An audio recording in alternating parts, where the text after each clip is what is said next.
I came home long after sunset, the kind of bone-deep exhaustion that settles into your muscles after a double shift at the hospital. All I wanted was silence, a hot shower, and maybe 4 hours of sleep before doing it all over again. Instead, the moment I opened the door, I saw my father, Ethan Monroe, standing at the second-floor landing like a judge waiting to deliver a sentence. The hallway light behind him cast his shadow down the stairs, stretched long and heavy over the walls. In his hand was a glossy car brochure already creased from how hard he was gripping it. "You are late," he said sharply, as if my fatigue were an inconvenience to him. I set my bag down and exhaled. "Dad, I just got off a 16-hour shift. Can we talk about whatever this is tomorrow?" My voice was flat, drained, not prepared for confrontation. "No, we cannot," he snapped. "We are settling this tonight. Your brother found the car he wants. It is $30,000. You need to transfer the money so he can buy it before someone else does." The words hit me like cold water. $30,000. For Kyle. Again, another demand. Another emergency they created and expected me to pay for without question. "Dad, I already pay the mortgage, the property taxes, the utilities, your medication, and Kyle's credit card bill. I cannot keep doing this. It is not possible." Kyle stepped into view from the living room, leaning against the doorway with a smirk that made my stomach turn. "You make enough," he said lazily. "You are the one with the good job. It is your responsibility to help us. That is what family is for. Family." The way he said it felt like a chain wrapping tighter around my throat. Ethan slapped the brochure against the railing in frustration. "This family survives because of you. You owe us. Stop acting like giving a little more is going to kill you. A little more." As if the last several years of carrying every bill, every crisis, every burden meant nothing. As if my paycheck was theirs by right. I felt something shift inside me. Something small but solid. No.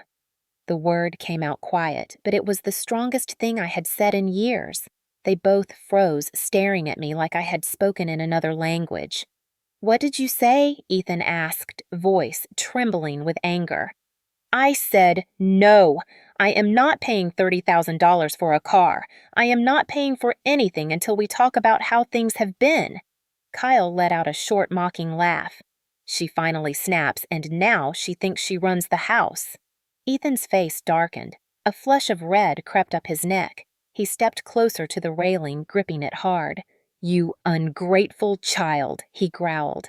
"After everything I have done for you, after everything I sacrificed, you dare question me in my own home." "It is my home," I said barely above a whisper. "My name is on the deed. My signature on every payment. You have not worked in years. Kyle refuses to keep a job longer than a month. I have been supporting all of us, but I cannot keep living like this." His eyes hardened. Something ugly surfaced behind them. He stepped back from the railing slightly and pointed at me. "Come upstairs. Now." Against my better judgment, I climbed. Maybe I wanted to believe he could still calm down. Maybe some part of me still hoped he would act like a father. When I reached the landing, I saw the tension in his shoulders, the way his chest rose and fell in sharp, uneven breaths. The brochure lay on the floor between us. "You think you can walk in here and talk to me like that?" He said, voice a low growl. "You think you are better than us because you make a little money. You forget who raised you. You forget who gave you everything." I shook my head. "Dad, please, I am not doing this. I cannot give you $30,000. That is final." He stepped toward me until he was so close I could smell the bitterness in his breath. "You are not my daughter," he whispered. "You are a wallet with legs." Then everything happened at once. His hands slammed into my chest with a force I could not comprehend. My breath vanished. My balance vanished. The world vanished. I fell backward into open air. The ceiling light streaked past. My shoulder crashed against the stairs. My back smashed into the edge of the lower landing. The side of the heavy table exploded against my ribs. I landed on the floor, gasping, vision blurring at the edges, pain radiating outward like fire spreading through dry grass. Ethan did not move. He did not come down. He simply stared, expression blank as if my fall were an inconvenience rather than the result of his shove. Kyle walked over and glanced down at me. "You are being dramatic," he said with a shrug. "If you had just given Dad the money, none of this would have happened." In that moment, something inside me crystallized. I was not a daughter to them. I was an income source they felt entitled to drain until there was nothing left. With shaking arms, I crawled toward the front door. Each inch felt like climbing out of a grave. I stepped outside, called a taxi, and collapsed into the back seat. When the cab pulled away, I caught my bruised reflection in the window. My voice came out cracked, but steady. I am not just leaving. I am taking back everything they stole from me. Looking back now, it is almost impossible for me to understand how I spent so many years believing the version of reality my father and brother fed me. At the time, it felt natural, even logical, that I should be the one holding the family together. I had been doing it since the day my mother died. I was barely out of high school when she passed, and the silence she left behind filled the house like fog. My father, Ethan, changed almost overnight. He did not become violent then, not in the way people imagine, but he shifted in a quieter, more corrosive way. He moved from grief to dependency with astonishing speed, leaning on me for things he had once handled himself. Groceries bills, cleaning, paperwork decisions. Everything became my job because I was the one who was responsible enough, organized enough, calm enough. That was what he always said. "Claire can do it. Claire is the steady one. Claire understands." What I did not understand was how those words were shaping a trap around me long before I knew I needed to escape it. Kyle was younger than me, and everyone acted like that excused him from stepping up. Mom had always babied him, something I used to find sweet. After she died, that softness hardened into entitlement. He grew up expecting the world to bend around him, and whenever it did not, he looked to me to force it into shape. When I got my first full-time job, my father congratulated me with a hug and a half-joking remark about how it was time for me to help out more around the house. At the time, I thought he meant chores. What he meant was money, and slowly, without ever announcing it, he shifted nearly every financial responsibility onto my shoulders. It started small. A utility bill here, a prescription there, the mortgage payment one month because he said the bank was being difficult. Then another month. Then every month. I signed the renewal paperwork when the mortgage was refinanced because he said he needed my credit to get a decent rate. I thought I was doing the right thing. I thought taking care of my family was what a daughter should do. It never crossed my mind that I was being maneuvered into becoming the sole financial engine of the household. Friends would ask why I never moved out, why I never lived on my own. I would tell them I needed to take care of Dad and Kyle, that they needed me. I believed that, truly. The reality was far simpler and far sadder. They did not need me. They needed my income. I had become a resource, not a person. But at the time, I could not see it. I was too busy trying to keep everything afloat. When Ethan stopped working altogether, he told everyone he had retired early due to stress. He repeated that story so often that even I started to believe it. He said he had paid his dues, and now it was my turn. My turn to take care of him. My turn to be the adult. My turn to provide. He was proud of Kyle, too, calling him smart and full of potential. Kyle never kept a job longer than a few weeks. He bounced between hobbies, dreams, and excuses with equal enthusiasm. He always said he could do better than the opportunities actually available to him, so he would not settle for less. Meanwhile, my paychecks kept the lights on. When Kyle got into credit card trouble, I paid the bill to keep his score from tanking. When Dad needed car repairs, I covered the cost. When Kyle wanted new equipment for one of his short-lived business ideas, I funded it. I told myself these were temporary contributions, stepping stones, acts of love. But nothing was temporary. Nothing changed. Nothing improved. They did not become more grateful. They became more entitled. When someone takes from you and you keep giving, they stop seeing it as generosity. They start seeing it as obligation. They start believing they are owed your sacrifice. That is what I lived with for years. They praised me only when they needed something. They blamed me for everything they did not have. They made their dependence feel like my responsibility, like my purpose. They used guilt like a leash. Every time I thought of pulling away, they would bring up Mom how disappointed she would be if I abandoned the family. I absorbed those words like commandments. I showed up to every crisis. I solved every problem. I kept the roof over all our heads. And because I worked in healthcare because compassion was part of my personality, part of my job, I thought enduring their demands was an extension of that compassion. I told myself that loyalty was the same as love. But love without boundaries is not love. It is servitude. Still, I did not see it. I did not see anything clearly until the night my father shoved me from the second floor. Trauma has a way of cutting through delusion like a blade. Suddenly, everything was visible. The years of small manipulations, the quiet ways they shaped my life to serve their comfort, the way they celebrated my success only because it meant they could siphon more from it. I realized that my childhood had ended the day my mother died, not because life forced me to grow up, but because my father refused to. From that point on, I was cast in a role I never auditioned for. Provider, fixer, caretaker, wallet. A daughter in name, but never in treatment. What hurts most is not that they used me. It is how easily they justified it, how sincerely they believed I owed them every penny, every hour, every piece of myself. I once thought sacrifice was what held families together. Now I know that sacrifice without reciprocity only creates an altar on which one person is expected to bleed. I spent years on that altar without noticing the knife. And in some twisted way, the night he shoved me was the night I survived. The request for $30,000 did not come out of nowhere. It had been building for years, quietly stacking itself on top of every smaller demand I had already given into. When my father stood at the second floor landing with that car brochure in his hand, the truth is that it was not the first time he had acted like a purchase was already guaranteed simply because he wanted it. It was only the first time the price tag was large enough for me to stop pretending everything was fine. Kyle had been obsessed with getting a new car for months. Not a used one, not a reasonable one, but a specific shiny model he said would make him look successful. He talked about it constantly, even though he had no job, no savings, and no plan. He always framed it as motivation, as if wanting something expensive was the same as earning it. He never mentioned how he expected to pay for it. He did not have to. In his mind, the question was already answered. I remember the first time he showed me the model on his phone. He leaned across the kitchen counter while I was trying to cook dinner after work and shoved the screen toward me.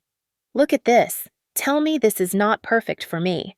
I glanced at the image. It was a nice car. I said so. Then I returned to stirring the pot because my shift had drained every last bit of energy out of me. Kyle rolled his eyes like my lack of enthusiasm offended him. "I am going to get it," he said. "Maybe next month." I should have known then. His tone had that familiar ring to it, the kind of certainty you only have when you expect someone else to foot the bill. But I told myself not to jump to conclusions. I told myself he would figure something out.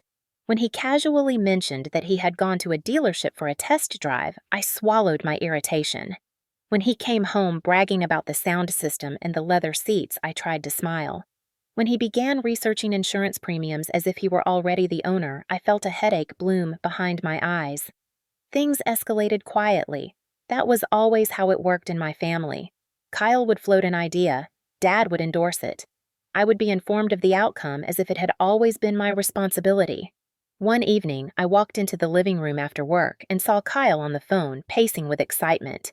He was saying words like locked in and refundable deposit and guaranteed financing. My stomach tightened. When he hung up, he looked at me with the self-satisfaction of someone who believed they had accomplished something. "Good news," he said. "The dealer agreed to hold the car for me if we pay the deposit tomorrow."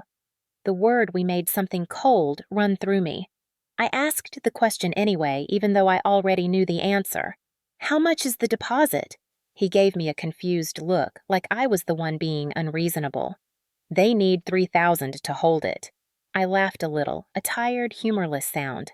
"Kyle, you do not have $3,000. He shrugged as if the problem did not apply to him. "It is just a deposit. You can cover it for now." "Dad said you would." I stared at him, trying to process the speed with which he had volunteered my money for his dream. "Kyle, I never said I would pay for any of this." He rolled his eyes, an expression he had perfected since he was a teenager. You can, though. That is the point. You act like helping your own family is such a burden. The anger that rose in me was immediate and sharp. Helping was one thing. Being financially drained because two adults refused to take responsibility for their own lives was something else entirely. When Dad came downstairs a minute later and announced that it was time for us to sit down and discuss the car situation, I felt something inside me clench. He did not ask whether I wanted to talk. He told me it was time. That small detail revealed everything. They were not requesting anything from me. They were expecting compliance. Dad laid the brochure on the table and walked me through the car model, the dealer incentives, the financing options that he claimed were too complicated for him to manage, but perfect for someone with my credit score. He spoke as if he were doing me a favor by involving me in the decision. When I did not respond enthusiastically, his demeanor shifted instantly. "What is your problem?" he asked. "You know your brother needs a reliable car." Needs was a stretch. Kyle already had a working vehicle. It was not flashy, and it did not impress anyone, but it ran. I said as much. Dad leaned back with a disappointed look, as if I had personally insulted him. "I raised you to be generous," he said. "I raised you to put family first." It was always the same script. Generosity meant obedience. Family meant sacrifice. My bank account meant theirs. Kyle watched the exchange with crossed arms, nodding along to every guilt-laden sentence Dad fed me. It was rehearsed. They had done this before. They knew how to press the right emotional pressure points, the ones shaped by years of conditioning. But something in me shifted that night. A small, steady awareness began to form. This was not love. This was not family. This was manipulation dressed up as obligation. And they were so confident in their entitlement that Kyle had already placed a deposit with money he did not have, trusting without hesitation that I would provide it. That realization stung. It stunned me more than the shove that would come later. Kyle had not asked if he could rely on me. He had assumed it. He had built a plan on the foundation of my labor without telling me because he believed I existed to serve it. And Dad encouraged it. They trained each other to depend on me like a utility. A resource, something renewable and uncomplaining. They had turned me into the solution before I even realized there was a problem. And now they wanted $30,000 as if it were a casual favor. That was the moment the cracks in my loyalty began to show. That was the moment something inside me whispered enough. The night he shoved me from the second floor did not begin as an explosion. It began the way most disasters do, with a series of small, familiar tensions that had quietly collected beneath the surface for years. When I replay it now, every detail stands out with sharp, painful clarity, as if my mind wants to be certain I never forget the moment the truth finally revealed itself. After the argument about the $30,000 earlier that evening, I retreated to my room and tried to focus on anything else. Work emails, a half-folded pile of laundry, even the dull hum of the heater. But my mind kept circling back to my father's expression, that combination of entitlement and rage that had become frighteningly predictable. I tried to sleep, but the tension in my body was impossible to ignore. It felt like the atmosphere in the house had shifted, thickened, as if the walls themselves were holding their breath. When I finally walked downstairs to get some water, Kyle was sitting on the couch, scrolling through his phone, still acting as if he had been wronged. He did not look up. He just muttered under his breath loud enough that he knew I would hear. Selfish. I let it slide because I had no energy left to fight. Every part of me just wanted silence. I filled a glass, drank half of it, and turned to go back upstairs. That was when I noticed something that made my stomach twist. The landline phone, which my father always insisted we keep, even though no one used it, had been unplugged from the wall. I stared at it for several seconds, too stunned to react. It was not subtle. It was not accidental. Kyle followed my gaze and shrugged without any hint of concern. "Dad did not want you using it," he said. "You overreact to everything." I felt a chill crawl up my spine. It was the first mini twist of the night, the first clear sign that something was shifting from manipulation into something far more dangerous. I told myself to stay calm. I told myself to go to bed and deal with all of it in the morning. that was the plan. But as I reached the top step, I saw my father standing in the hallway again, exactly where he had been earlier, as if he had been waiting for me. And from the look in his eyes, I knew he had. "We need to talk," he said, voice tight and trembling. I tried to move past him. "Dad, not tonight. I am exhausted. We will talk tomorrow." He stepped into my path. "You think you get to decide," that he asked. His voice was low, but there was something in it that chilled me, something unstable, something ready to snap. He had been drinking. I could smell it now. Not enough to stagger, but enough to loosen whatever restraint might have once existed. I kept my tone calm because dealing with him always required careful navigation. "Dad, I am not changing my mind about the car. I cannot. I will not." He clenched his jaw. "You owe this family. You owe me." That familiar line again. That emotional leash he had used for years. But that night, it did not work. Something inside me had already broken free. I shook my head. "I do not owe you $30,000. I do not owe you everything I earn. I do not owe you my entire life." And I meant every word. But the moment they left my mouth, I saw something in his expression shift. It was like watching a fuse ignite. His face went red fast and blotchy. His breathing turned sharp. He took a step closer, then another, until I could feel the heat of his anger against my skin. "You think you are better than us," he whispered. "You think your money makes you important. You think you can talk to me like that in my house. My house." I said it before I could stop myself. "It is in my name. I pay for it. This is my house." That was the moment everything snapped. His eyes widened, then narrowed into a look I had never seen before. A dangerous mix of humiliation and rage. "You are not my daughter," he said. "You are a wallet with legs."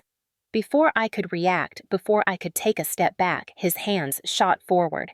It was not a stumble. It was not an accident. It was a deliberate, forceful shove.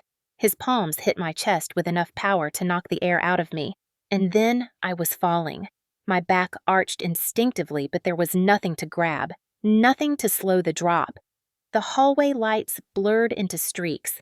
I hit the stairs shoulder first, a brutal, jarring impact that sent a shock of pain radiating through my entire body. My hip slammed against the edge of a step. My ribs collided with the sharp corner of the table at the bottom, and for a moment the world went white. I lay on the floor with my breath trapped somewhere between my lungs and throat. My ears rang with a high-pitched buzzing. Every nerve screamed in protest when I tried to move. Above me, my father stood motionless at the top of the stairs, watching with an expression I will never forget. No concern, no shock, no regret. Just a cold, irritated detachment, as if my fall were somehow an inconvenience to him. Kyle appeared behind him and peered down at me. He did not rush forward. He did not ask if I was hurt. Instead, he scoffed. "You are being ridiculous," he said. "If you had just given Dad the money, none of this would have happened." In that moment, something inside me crystallized into certainty. This was never going to change. They were never going to change. I could stay another 10 years, another 20, and nothing would shift except the level of damage. Slowly, painfully, I rolled onto my hands and knees. The pressure in my ribs made black dots scatter across my vision. I crawled toward the door because walking was impossible. I reached for my phone, but remembered the landline had been unplugged. They had prepared for this. Still, my cell phone was in my pocket. My fingers trembled as I dialed a taxi.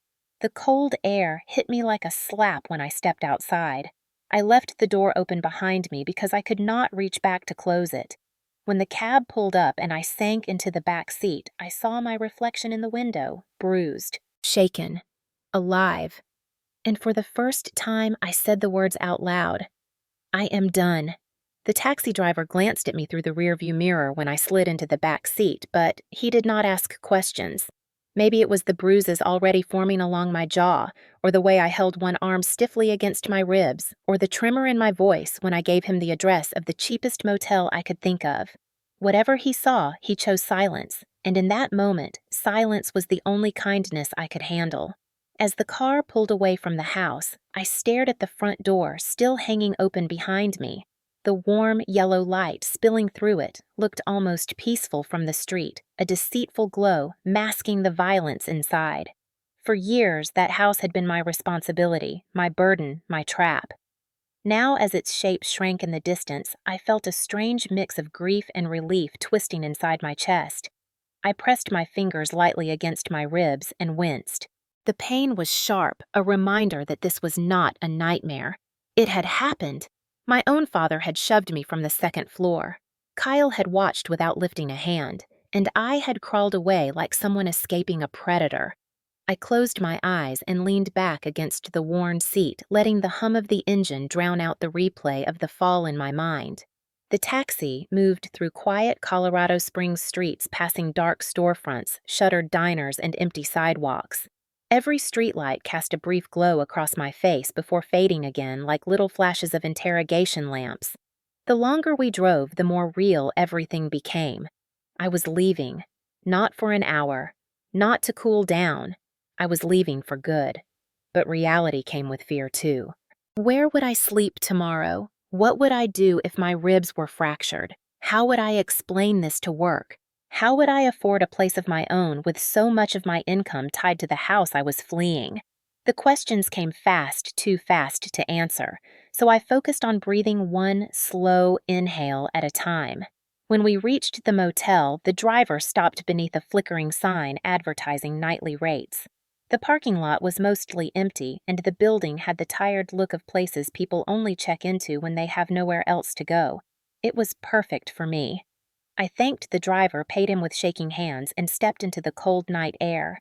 The pain in my ribs had intensified, and each step sent a dull ache radiating through my side.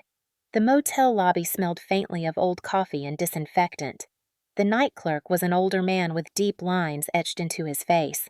His eyes flickered with recognition the moment he saw me. Not recognition of who I was, but recognition of the kind of person I was in that moment. Someone running, someone hurting, someone trying not to fall apart in front of a stranger. He asked for my ID, handed me a key card, and said nothing else. Bless him for that. The room was small and worn, but clean. A thin bedspread, a humming mini-fridge, a bathroom with a cracked mirror. It was not home, but it was safe, and for the first time in a long time, safety felt like a luxury. I closed the door and locked it, checking the latch twice before sliding down to sit on the carpet. For several minutes, I did not move. I just let myself exist in the quiet, letting the adrenaline dissipate from my bloodstream. When the shaking stopped enough for me to stand, I walked to the bathroom and flipped on the light. My reflection startled me. A bruise was already blooming beneath my cheekbone, darkening by the minute. My lip was swollen. There was a faint red mark across my collarbone, probably from the fall, and my eyes looked hollow like something had been scooped out of them. I lifted the hem of my shirt to examine my ribs, wincing when a deep purple bruise revealed itself along my side. I pressed lightly and felt a sharp stab of pain. Maybe not broken, but absolutely battered. For a moment, I gripped the sink just to steady myself. How had I allowed things to get this far? How had I convinced myself for years that enduring their behavior was normal, even necessary? Why had I believed their comfort mattered more than my safety? The answers did not come easily. I rinsed my face with cool water and sat on the edge of the bed. The silence felt heavy, pressing against the walls of the room, making my thoughts impossible to avoid. I kept hearing Kyle's voice in my head. You are being dramatic. If you had just given Dad the money, none of this would have happened. I realized something horrifying in that moment. He meant it. Both of them did. They believed my purpose was to absorb their anger, shoulder their failures, and fund their desires. They believed I was the unreasonable one. I lay back slowly, carefully letting the thin mattress support my bruised body. The ceiling above me looked like a blank page. I stared at it for a long time, long enough for exhaustion to creep into every muscle. When sleep finally came, it was shallow and fragmented, filled with flashes of falling, the sound of my father's voice, the coldness in Kyle's eyes. I woke before dawn, pain radiating through my ribs when I tried to breathe deeply. I groaned and sat up slowly. Sunlight had not yet reached the small windows, but the world outside was beginning to lighten. It was the first morning in years that I was waking somewhere other than that house, somewhere my father could not yell at me, somewhere Kyle could not demand something from me, somewhere no one saw me as a walking paycheck. It felt fragile, but it felt real. I reached for my phone and hesitated before unlocking it. Calls from Dad would be there, voicemails from Kyle, demands, accusations, manipulation. For the first time, I did not care. I found the contact I needed instead. Linda Harper, a name I had not said out loud in years but had always kept tucked away in the back of my mind. She was a lawyer who had once handled a case for a co-worker, one involving manipulation, financial control, and family pressures. I remembered how relieved my co-worker had been after Linda took over. I remembered thinking I would never need someone like that. I pressed call. When she answered, her voice warm but professional, I felt something inside me settle. "Linda," I whispered. "I need help. It is about my father and my brother." When Linda Harper answered the phone that morning, the sun had barely begun to rise, and the dim gray light filtering through the motel curtains made the room feel suspended between night and day. Her voice was steady, calm, and warm in a way that made my own start to tremble. She had no idea who was calling, but she greeted me with the same composed confidence I remembered from years ago when she handled a workplace situation for a coworker of mine. When I said my name and explained that I needed help, her tone shifted instantly. She did not ask why I was calling so early or why my voice sounded strained.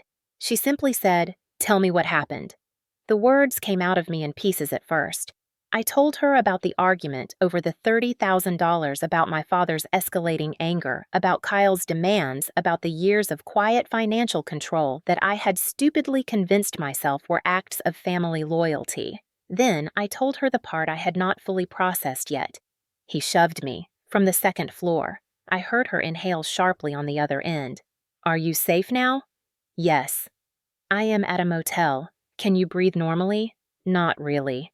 My ribs hurt, but I am okay enough to talk." She exhaled a slow, deliberate sound, and her tone took on an edge of authority.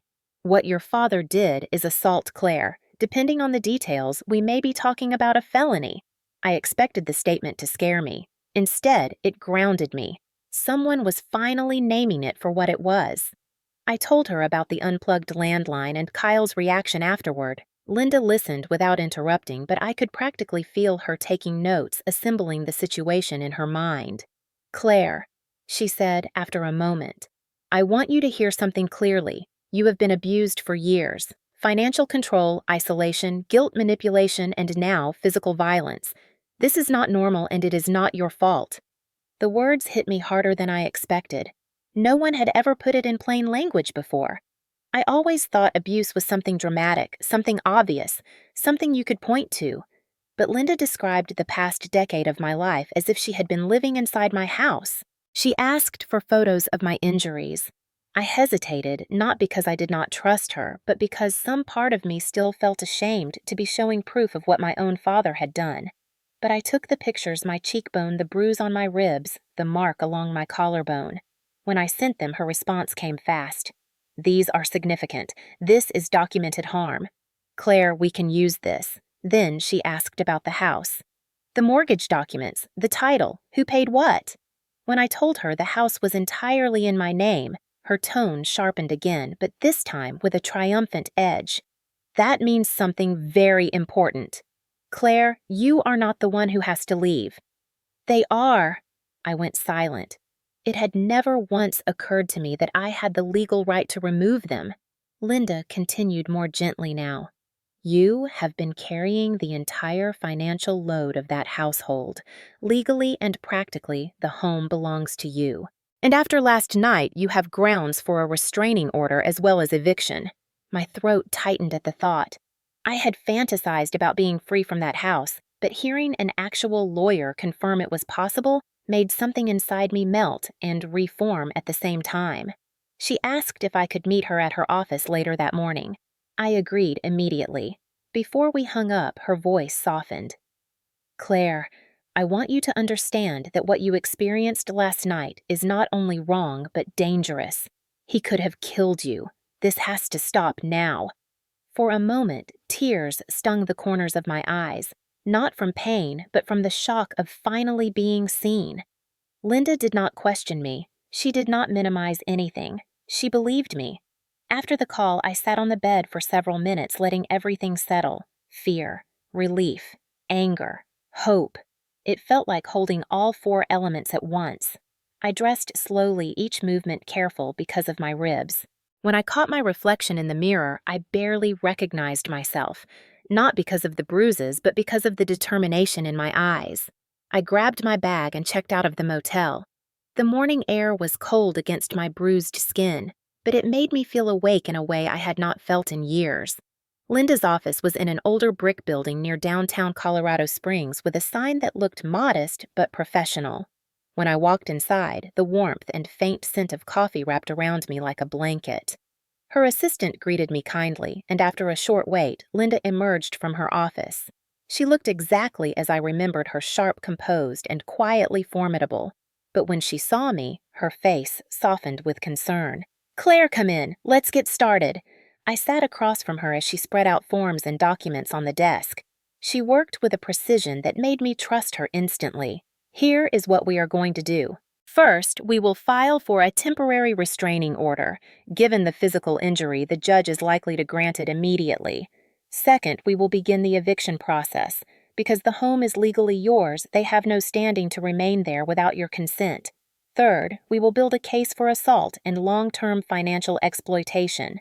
It was the first time anyone had laid out a plan to dismantle the system that had kept me trapped." She paused and met my eyes. "I need to know something. When you say this has been going on for years, do you have evidence? Bank statements, messages, anything showing the pattern?" I nodded slowly. "Yes. I have everything.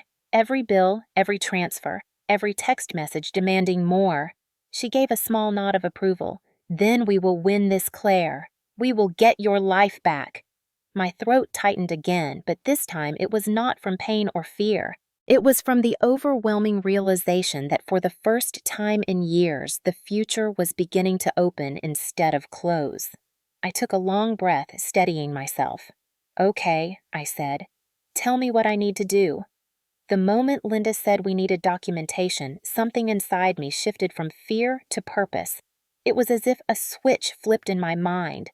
For years, I had kept every receipt, every bill, every transfer notification. Not because I expected to ever use them, but because I was the responsible one, the organized one, the one who held everything together. I never imagined that the same meticulous habits my father mocked me for would become the foundation of my freedom. After leaving Linda's office, I drove to my workplace to print out account statements. My ribs screamed with every movement, but the pain only fueled my determination. I logged into my bank account and watched pages of transactions populate the screen. Mortgage payments, utilities, grocery expenses, medical bills, repair costs. Nearly every charge over the past several years had one thing in common: my name, my card, my money, and the more I printed, the angrier I became. Each page was another piece of evidence that I had been carrying the weight of 3 adults, while 2 of them sat comfortably on the demands they called family responsibility. I gathered everything into a thick folder and took a shaky breath. This was not just paperwork. This was the truth. A truth I had refused to see clearly until I had no choice. At home, the house always felt chaotic. Bills disappeared. Receipts were tossed. Any attempt I made at organization was ignored. But my digital records told a different story, a far more accurate one. Transfers to Kyle marked urgent. Payments to my father's doctor. Multiple cash withdrawals explained away as household necessities. And then there were the messages. That was where the real ugliness lived. I opened my phone and scrolled through years of text threads that I had subconsciously categorized as family communication. Seeing them now with new eyes felt like standing outside my life watching someone else suffer. Kyle's messages were full of entitlement. "Hey sis, I need $300 for the card. Transfer it now, please." And later, "They charged me late fees because you did not send it fast enough." Then, It is your job to help. That was the tone of every exchange. No request, only expectation. Dad's messages were worse. He had mastered the balance between guilt and accusation. Remember what I sacrificed for you. Do not make me ask again. You know what I need. You know this family depends on you. You should be grateful you can help. The words hit harder than I expected. Each one was like a reminder of how thoroughly they had conditioned me to believe my only value was how much I could provide. I screenshotted everything. Linda wanted a record, and I would give her one. When I returned to the motel that evening, I spread the documents across the small table, creating a map of my own exploitation. The pattern was unmistakable. There had not been a single month in years when I had not paid for something significant on their behalf, and every attempt I made to discuss finances had been met with hostility or manipulation. As I sifted through the pages, something unexpected happened. I found a small envelope tucked inside an old folder I had thrown into my bag without paying much attention. It was worn, the edges frayed, and the handwriting on the front froze my breath. It was my mother's handwriting. I stared at it for several seconds, unsure whether to open it. My hands trembled as I slid my finger under the flap. Inside was a single sheet of paper folded carefully. My mother had written it months before she died. I recognized the date immediately. Claire, I need you to know something. If anything ever happens to me, you must promise me that you will live your own life, not mine, not your father's, not anyone else's. You are strong and you are capable, but that does not mean you must carry burdens that are not yours. If your father struggles, help him if you can, but do not lose yourself in the process. You have a right to freedom, love, and a life that belongs to you alone. Please remember, responsibility is not the same as sacrifice, and love should never require you to disappear. I read it twice then, 3 times, each time feeling something inside me crack open. My father had kept this from me. Kyle had never mentioned it. For years, I believed taking care of them was what my mother would have wanted, but the truth written in her own hand said the opposite. Tears slipped down my cheeks, quiet at first, then harder. Not from sadness alone, but from the profound relief of finally hearing the words I needed all along. My mother had known. She had seen the patterns forming even before she was gone, and she had tried to warn me. The realization fueled a new kind of fury. Not the wild anger I felt after the fall, but a steady, righteous one. They had not just used me, they had buried my mother's warning to ensure they could continue. When I met with Linda the next morning, I handed her the envelope last. She opened it, read it slowly, then looked up at me with a quiet intensity. Claire, this changes everything. It demonstrated something beyond financial abuse. It showed intention, deception, a deliberate effort to control me. Linda spread the documents across her desk and tapped the pile with her pen. This is not just a case. This is a pattern of exploitation, manipulation, and now physical violence, and we are going to expose every piece of it. She organized the paperwork, sorting the bank statements into chronological order, grouping messages by tone and demand, placing the letter from my mother at the end like a final blow. Linda sat back and folded her hands. Claire, with this amount of evidence, we can build a case so solid the court will have no room to question your story. More importantly, you will finally be free. Free. The word sank into me like a warm weight. It felt impossible and inevitable at the same time. The paper trail told a story I had been too blinded by guilt and routine to see. But now that I could see it clearly, I could never unsee it again, and neither would the court. Guilt has a way of creeping back in even when you think you have finally escaped it. It does not burst through the door with noise and force the way my father did. Instead, it slips quietly into the spaces left behind, after the adrenaline fades, whispering old lies in a familiar voice. In the days after gathering the evidence and meeting with Linda, guilt returned to me like an unwelcome visitor who knew exactly where the spare key was hidden. It began the morning after I handed over the paper trail. I was sitting on the edge of the motel bed trying to ignore the persistent ache in my ribs when memories of my father from years ago drifted into my mind. Not the man who shoved me from the second floor, not the man who used my paycheck as if it were a natural resource, but the father who taught me how to ride a bike. The father who used to make pancakes on Saturdays because Mom said mine were too rubbery. The father who cried at my high school graduation because he said he was proud I made it farther than he ever did. The contrast between those memories and the man who unplugged the landline so I could not call for help made my chest tighten. My logical mind knew what he had become and what he had done to me, but guilt clung to the remnants of who he once was. It whispered, maybe he was just stressed. Maybe he did not mean it. Maybe you pushed him too far. Maybe you should not have said no. That last sentence hit me hardest. For years, compliance had been my shield. Saying yes was what kept the peace. Saying yes was what kept the house from exploding into conflict. Saying yes was how I survived, but saying yes had also been the reason I lost so many years of my life. I pressed my hand gently to my ribs, feeling the deep bruise hiding beneath my shirt. The pain was a reminder of what saying yes had cost me. Still, guilt persisted. It grew louder when I imagined the moment the eviction papers arrived at the house. My father's face, Kyle's outrage, their certainty that I was betraying them, their belief that I was the one destroying the family. For a moment, I felt like I was abandoning a burning building where I was expected to hold the beams in place instead of running for my own life.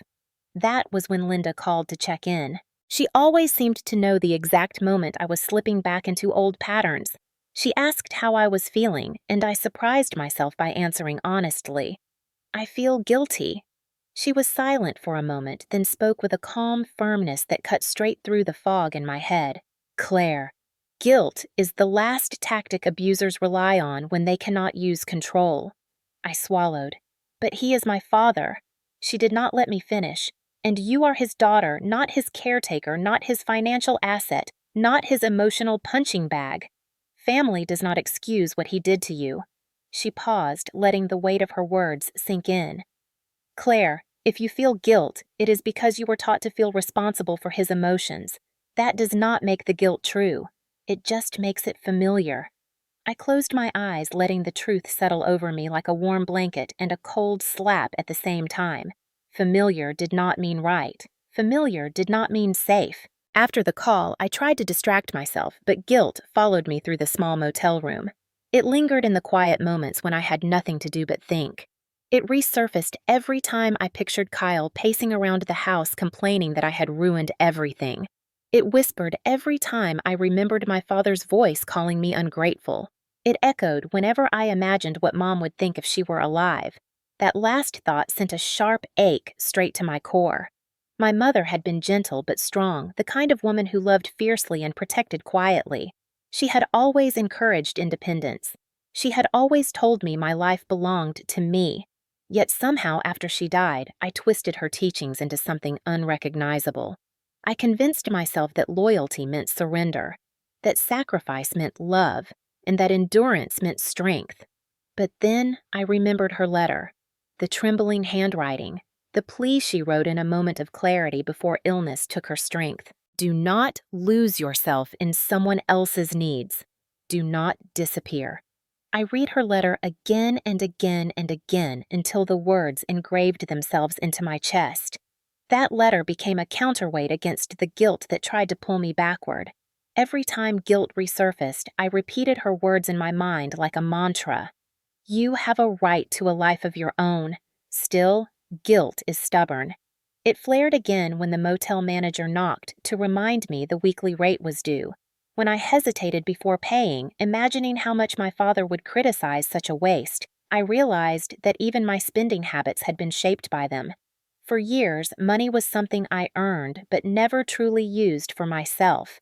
Guilt dictated every purchase, measuring my worth by how much I could save for them or sacrifice on their behalf.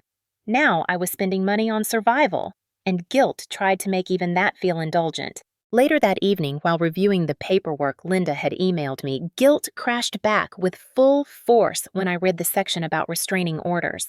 The words legal protection and stay 50 yards away stared at me from the screen. It felt surreal. This was my father. This was the man who had held my hand crossing the street when I was little. Now I was asking the court to protect me from him. But then another thought surfaced sharper, clearer, stronger. He is also the man who shoved you off the second floor. He is the man who left you bleeding and gasping on the ground. He is the man who valued $30,000 more than your life. That truth steadied me. Guilt began to loosen its grip. When I finally lay down that night, exhaustion pulling at me, the guilt still lingered in small pockets, but it no longer controlled me. It felt like a shadow shrinking in the presence of a new light. The truth was simple. I had been loyal to a version of my family that no longer existed, or perhaps had never existed at all, and letting go of them was not betrayal. It was survival. The morning Linda filed the first legal documents on my behalf felt strangely anticlimactic at first, as if something so enormous should have rumbled the ground beneath my feet or darkened the sky. Instead, the world looked the same. Traffic moved along Nevada Avenue, people walked their dogs, and the winter air carried the same crisp bite it always did in Colorado Springs. But inside me, everything had shifted. I was doing something irreversible. Something my father and brother would never expect. Something they would never forgive. Linda met me outside the courthouse with a stack of neatly prepared papers tucked into a slim folder. She looked composed, confident, almost calm, but I could feel the purposeful intensity beneath her professionalism. "Today, we begin reclaiming your life," she said, "and we begin by taking away their power." The first step was filing for a temporary restraining order. Linda guided me through the statement I needed to sign, describing exactly what happened the night of the fall. She made sure every detail was clear, factual, and emotionally truthful without being dramatic. The bruise photographs, the messages, the unplugged landline, the financial trail, the letter from my mother, and my injuries all formed a foundation no judge could ignore. Then she filed a 30-day eviction notice citing that both my father and Kyle were living in the home without legal standing and had contributed nothing to the financial upkeep for years. Finally, she prepared the initial packet for a civil claim, which included assault, intentional infliction of emotional distress, and long-term financial exploitation. Watching her slide each form into place felt like watching bricks being laid to build a wall between me and the life I was running from. For the first time, the danger was not only acknowledged, but formally recognized by the legal system. As we walked out of the courthouse, I felt my phone buzz. My father's name flashed on the screen. I stopped in my tracks, breath catching. Linda looked at me. "You do not have to answer that." I knew I should ignore it. My rational mind screamed at me to ignore it. But the part of me conditioned for years to respond immediately reached for the phone before I could stop myself. I answered. His voice erupted, immediately loud and venomous. "Where are you? What have you done? You think you can just walk out. You think we will let you ruin this family." I tried to breathe, but my throat tightened. He continued without pause. "I found your room empty. You took your things. Did you think you could run without consequences? You owe us Claire. You will come home right now and explain your behavior. My behavior. Not the shove, not the fall, not the danger. My behavior." Before I could speak, Linda gently placed her hand on my arm and shook her head. I ended the call without a word. My father immediately called again, then again, leaving messages that grew increasingly unhinged. At first, the voicemails were angry demands. Then, guilt-soaked monologues. Then threats disguised as warnings about what would happen if I did not come home. Linda instructed me to save every one of them. "We need the full picture," she said. "Patterns matter in court." That afternoon, things escalated.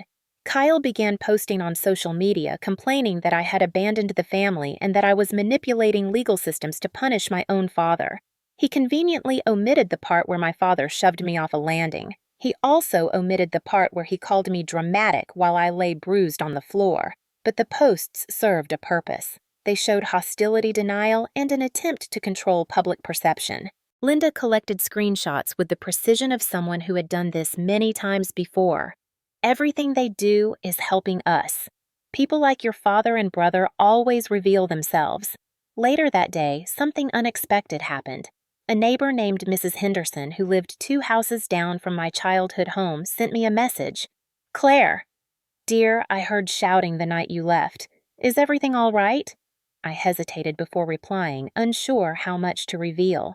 But her next message made my breath stop. I saw your father yelling outside around midnight. I filmed part of it because I was worried. Would it help you if I sent it? I nearly dropped the phone. Linda asked me to forward the video immediately. In it, my father stood in the front yard, pacing back and forth, shouting incoherently about ungrateful children. Though the audio was grainy, his tone was unmistakably threatening. Linda smiled a small, tight smile that conveyed both satisfaction and determination. This video is invaluable. It shows instability, aggression, and volatility immediately following your departure. It supports everything you told the court. That evening, when we finalized the packets for service, Linda handed me a copy of the eviction notice I had signed. Seeing my own signature on the line felt surreal. For years, I felt powerless in that house. Now my name on a single form legally required them to leave it. You are doing the right thing, Linda reminded me. That sentence became something like a lifeline. Still, as the sun dipped low and cast orange light across the parking lot, I felt a deep ache inside my chest. Not regret, not second thoughts, but grief. Grief for the version of me who believed love could fix what was broken. Grief for the childhood I clung to as proof my father had once been good. Grief for the fantasy that family meant safety. Linda saw the shift on my face but did not misinterpret it. She had seen it before in other clients. It is normal to mourn the family you thought you had, but you are not mourning them. You are mourning the story you tried to believe. It helped more than I expected. We walked to the car together, documents in hand, and she said, "Tomorrow, the process begins formally. They will be served. When the sheriff arrives, everything changes." I nodded, a mixture of dread and relief swirling inside me. The first legal strike had been made, and once the papers reached them, there would be no going back. The day the process server delivered the papers to my father and Kyle felt like the beginning of a storm I had known was coming but could never fully prepare for. Linda had warned me that serving someone like Ethan Monroe would not be quiet. Men who thrive on control rarely handle the moment they realize it is slipping away.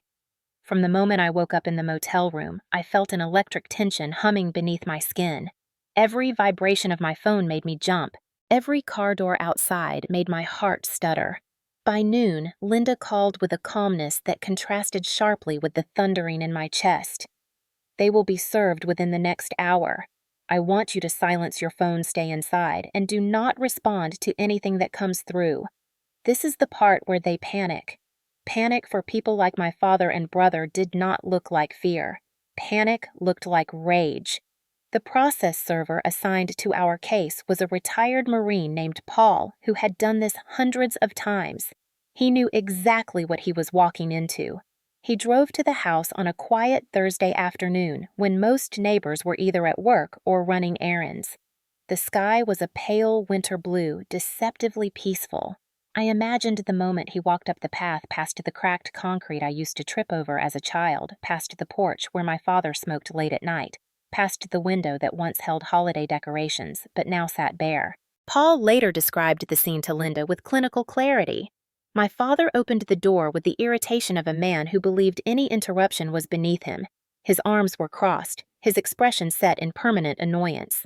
When Paul announced who he was and what he was delivering, my father's face went from irritation to disbelief to immediate fury. According to Paul, Ethan snatched the envelope, tore it open without stepping aside, and began reading. The muscles in his jaw tightened. His eyes twitched. His voice rose halfway through the first page. "You have got to be kidding! She is doing this!" He continued reading, and each line seemed to light a fuse. Assault, financial exploitation, eviction, restraining order, trespassing documentation for Kyle. Every accusation was a reflection of his own behavior, but men like my father do not see reflections. They see insults. Meanwhile, Kyle came down the stairs with heavy footsteps, already irritated by something trivial if history were any guide. When he saw Paul standing in the doorway and his father holding legal documents, he demanded to know what was happening. Ethan threw the papers at him. "Your sister thinks she is better than us. Look at this." Kyle skimmed the documents and immediately launched into the profanity-laced outrage he had perfected throughout his adulthood.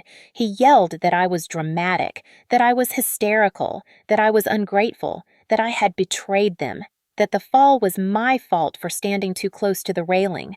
He insisted the eviction was illegal. He insisted the restraining order was unnecessary. He insisted I had ruined their lives. Not once did he acknowledge the shove. Not once did he acknowledge the years of financial demands. Not once did he acknowledge what I had survived. While they spiraled, Paul simply waited with professional detachment. When they finally paused, he spoke the required phrase, "You have been served." Ethan shouted that he did not accept it. Paul responded calmly, "You do not have to accept it. You have been served."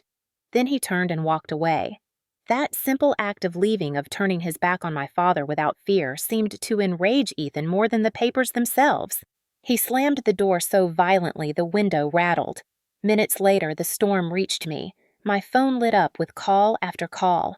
First my father, then Kyle, then my father again. I let them go to voicemail, each one more volatile than the last. I could not bring myself to listen yet. Eventually, they shifted to text messages. "Claire, you cannot do this. Claire, you are destroying this family. Claire, if you think you can get away with this, you are mistaken. Claire, come home right now and fix this before it gets worse." Then Kyle, "What is wrong with you? Are you happy?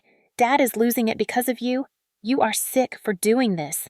You are ungrateful. You are dramatic. You are disgusting." The guilt they tried to trigger no longer hit me the same way. Their words felt like echoes of a life I had already stepped out of. Still, a part of me trembled. Years of conditioning do not disappear overnight. I forwarded everything to Linda. She responded within minutes. Perfect. Their messages show intimidation, coercion, and emotional manipulation. Save everything. Then something unexpected happened. A neighbor named Marcus, who lived across the street with his wife and 2 children, sent me a video with a brief message. "I thought you might need this." The video showed the moment Paul walked back to his truck. From across the street, Marcus had a clear view of my father storming out the front door after him shouting threats and accusations while Paul remained unfazed. The footage captured Ethan's aggressive posture. His fists clenched, his voice loud enough to echo. It also captured Kyle stepping outside and adding to the chaos. Linda nearly cheered when she saw it. This is incredibly strong evidence. It corroborates the volatility and shows how they respond to basic legal procedure. The more they reacted, the more they helped my case. Word began spreading through the neighborhood. My father had always cared deeply about appearances, so the public humiliation only intensified his anger. That night, according to another neighbor, he paced the front yard yelling into his phone. Lights flicked on in houses around him. Curtains shifted. People watched. My father hated being watched. The next morning, he finally left a voicemail that was less rage and more desperation. "Claire, listen. This has gone too far. I know things got out of hand. Come home and we will discuss it. We can fix this without courts. You do not want to embarrass the family further. You do not want this on record." The switch from aggression to false gentleness felt familiar. It was the cycle I had lived inside my entire life. First anger, then guilt, then bargaining, then anger again. And always blame directed at me. But something was different now. I had distance. I had support. I had evidence. And I had truth. When Linda reviewed the latest voicemail, she shook her head. Classic manipulation. Do not respond. Let him talk himself into a hole. The papers had been served. The legal battle had begun. And for the first time, they were reacting to me instead of the other way around.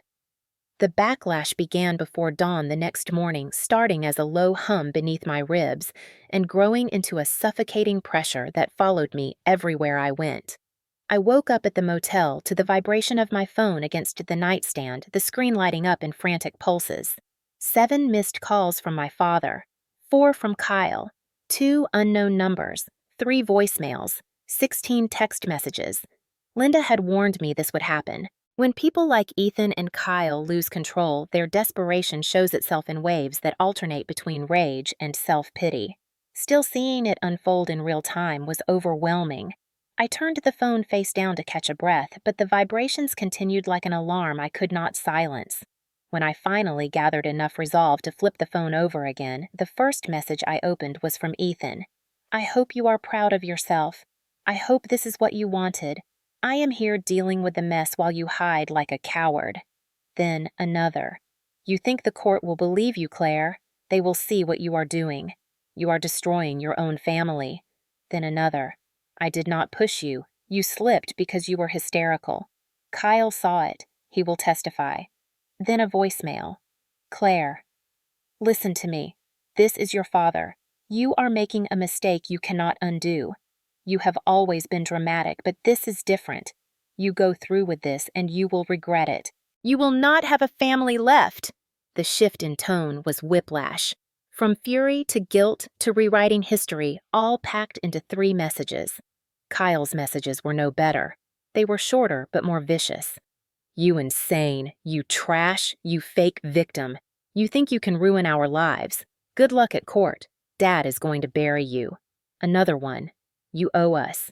You owe him. He raised you. If you had just given the money, none of this would have happened.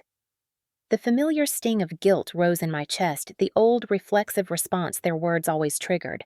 But this time, the emotion felt muted, as if filtered through something stronger than fear. Linda's voice from the day before echoed in my mind. This is what abusers do when accountability arrives. They want you rattled. They want you emotional. They want you vulnerable. Instead of responding, I forwarded everything to her. She replied with a single line. Perfect documentation. Save everything. The next blow came at noon. I stepped outside the motel for a brief breath of cold air, hoping to reset my mind. Snow had begun to fall over Colorado Springs, soft flakes landing on my hair and sleeves. For a moment, the world felt muted and slow. Then my phone buzzed again, this time with a flood of notifications from social media. My stomach tightened. Kyle had posted a long, public rant about me on Facebook. According to him, I was mentally unstable, an ungrateful daughter who abandoned her father in his time of need. He wrote that I had fabricated the fall, that I had attacked him and Dad first, that I had emotional problems since childhood. He framed himself as the supportive son forced to deal with a troubled sister. Hundreds of comments poured in, many from people who did not even know us. Some offered sympathy to him. Others attacked me with the cruelty only strangers online can muster. When I sent screenshots to Linda, her response was immediate. This is defamation and witness intimidation. I will include it in the motion. Don't look at the comments. They are irrelevant. But they were not irrelevant to the part of me still breaking free from the past. The comments made my hands shake. The lies made my stomach twist. I had survived a fall from the second floor of my own home, yet here I was hurt by words from strangers. The emotional whiplash was unbearable. Fear whispered that maybe they would win the narrative, that people would believe them, that a judge might see me as unstable, that I had already lost before the case even began. That fear lasted only until Linda called. Her voice was calm, steady, unshakable. Claire, listen to me. I told you this would happen. They are terrified because they know you finally have power they cannot control. Men like your father and Kyle rely on people staying silent. You are not silent anymore. Your courage is destabilizing them. Their behavior is helping your case more than hurting it. I want you to breathe. I did as she said. Inhale, exhale, again. Then something unexpected happened. A neighbor named Sarah from my childhood street sent me a private message. I saw what Kyle posted. I do not believe a word of it. I heard your father yelling the night you left. I saw the paramedic lights when someone called. If you ever need someone to confirm what we saw, let me know. Another message arrived shortly after. This one from Marcus, the same neighbor who recorded the video of my father yelling at the process server. Just in case you need it, my wife and I can testify about that night. We heard the yelling. We saw him pacing outside your house. They are lying. You are not. I did not respond right away because I could not see through the sudden blur in my eyes. After years of feeling unseen and unheard, 2 people who barely knew me stepped forward without being asked. That small act of kindness cut deeper than all the cruelty that came before it. Later that evening, as the sun began to set behind the Rocky Mountains, my father left another voicemail, this one quieter, more controlled, more dangerous. Claire, I want you to come home. We need to settle this privately. Lawyers ruin families. If you keep letting that woman manipulate you, you will lose everything. Come home. Tonight. We will fix this. There was no apology, no accountability. Only the demand that I return to the role I had played my entire life, the caretaker, the provider, the one who absorbed damage so others did not have to. But something inside me had shifted forever. I was no longer the woman who fell from the second floor. I was the woman who stood back up. I forwarded the voicemail to Linda. Her reply came seconds later. This message alone justifies a formal request for a temporary restraining order. He is escalating. We file first thing tomorrow. The backlash was loud. It was messy. It was ugly, but it also revealed something powerful. They were losing control, and I was finally gaining mine. The slow collapse of their power did not happen with a single dramatic moment. It unfolded piece by piece like a structure that had been rotting for years, finally giving way under its own weight. It began the day after Linda filed the temporary restraining order. The judge approved it almost immediately, citing Ethan's voicemails and Kyle's online harassment as clear indicators of escalating behavior. When Linda called to tell me, I sat in silence for a long moment, trying to process the idea that a legal barrier now existed between me and the man who once called himself my father. He cannot contact you at all, she said. He cannot come near your home, your work, or anyone connected to you. If he violates this order, he will be arrested on the spot. The relief that washed over me was mixed with disbelief. For the first time in my life, the system was not dismissing my pain. It was protecting me from it. But Ethan and Kyle did not go quietly into the confinement of legal boundaries. Their world had always revolved around control, and losing access to me meant losing the financial gravity that held their free-falling lives together. Their desperation leaked out in messy, predictable bursts. One of the first signs of collapse came 2 days later when a bright orange notice from the bank appeared on the front door of my house. The mortgage, which I had paid forward before leaving, was not overdue. But Ethan had apparently attempted to access the account, likely trying to withdraw funds or argue that he should be granted financial control. When the bank refused, he made a scene inside the branch loud enough that an employee later emailed Linda after hearing about the case from news circulating around the neighborhood. People had begun to whisper. Kyle's unraveling was more public. Apparently, he had already placed a non-refundable deposit on the car he wanted, bragging to friends that his sister was paying for it. When the dealership called to collect the remaining balance, and Kyle could not produce it, he exploded at the salesperson. Witnesses later shared that he screamed about how I sabotaged his future, insisting he was promised that money. The dealership filed a delinquency notice with the financing company, and within days, Kyle's credit score plummeted. He posted another rant on social media blaming me, but this time something shifted. Instead of sympathy, the comments were full of people calling him entitled, spoiled, delusional. A few even asked why he expected his sister to buy him a car at all. Cracks were forming everywhere. Another moment of collapse came from an unlikely place, the security camera belonging to my neighbor Marcus. One evening, he messaged me saying, "I think you should see this." The video clip showed Kyle creeping toward my house, trying the doorknob, then, attempting to lift a window he must have forgotten was fitted with a lock bar. He peered inside, paced back and forth, then finally stormed off when he failed to get in. My hands shook watching it. Even though I no longer lived there full-time, the violation felt visceral.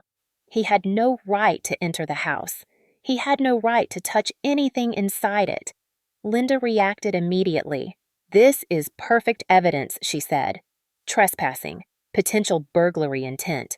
This strengthens everything." Every day another piece of their facade fell away. Ethan left another voicemail despite the restraining order this time, sounding exhausted, slurring slightly as if he had been drinking. "It is your fault," he murmured. "You are tearing us apart. You think this judge cares about you, but you will come running back when you realize you are alone." I saved the voicemail and sent it to Linda. She contacted the sheriff's office. Within hours, an officer called to inform me that a violation report had been filed against Ethan. If he called again, they said they would arrest him. The realization cracked something open inside me. For years, Ethan had been untouchable, untamed, unquestioned, and now the law itself was drawing boundaries he could not cross without consequence. His power had depended on my fear, but fear was no longer steering my life. The financial collapse continued. Ethan had been using my accounts indirectly for years, pressuring me to pay bills, groceries, gas repairs, and subscriptions under his name.